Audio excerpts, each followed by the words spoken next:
السلام علیکم ملګرو، حضرت محمد صلی الله علیه وسلم له اولنۍ نکاح چا تړلې وه او د چا سره یې تړلې وه؟ آیا کافر د مسلمان له نکاح تړلی شي که نه شي؟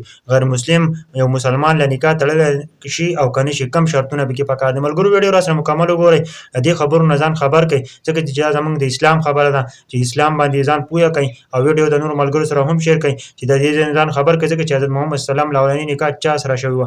تاسو ته به دا پته نه وي او که د فیسبوک مشر څوک دی هغه به ته پته وي، خو د حضرت محمد صلی الله علیه وسلم د اولنۍ نکاح چا سره شوې وه او چا ورله تړلې وه. نو دا ویډیو زما سره وګورئ که نه چې ټول ته پته ولګي ځکه چې زموږ اسلام دی او پکار چې اسلام د هر یوې خبرې نه موږ ځان خبر کړو. نو ما ټولو ته خواست دی چې ویډیو ضرور د نورو ملګرو سره شیر کړئ چې زموږ د ټولو مسلمانانو ته ورسي، ټولو پښتنو ته ورسي چې موږ هم د دین نه خبر شو. زموږ هم فرض جوړیږي چې موږ تاسو ته دا ویډیو وښیو او چې تاسو ته هم پته ولګي چې آیا کافر مسلمان له نکاح تړلی شي؟ محمد صلی الله علیه وسلم نکاح چا تړلې وه؟ ویډیو وګورئ او د نورو ملګرو سره شیر کړئ.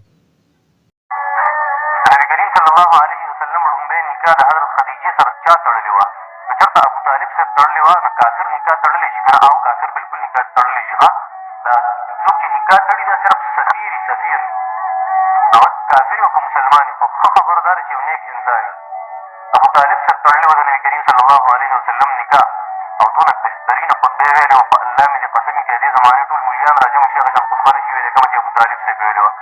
په کوم انداز کې د نبي کریم صلی الله علیه وسلم صفت کړی که نه، او نبي علیه السلام په هغې مجلس کې موجود و، حضرت خدیجه هم موجود وه په هغې مجلس کې. ښه نو ښځه خاوند موجود و په مجلس کې، یو سړی صرف هغه سفیر و په منځ کې، په دې سره په نکاح کې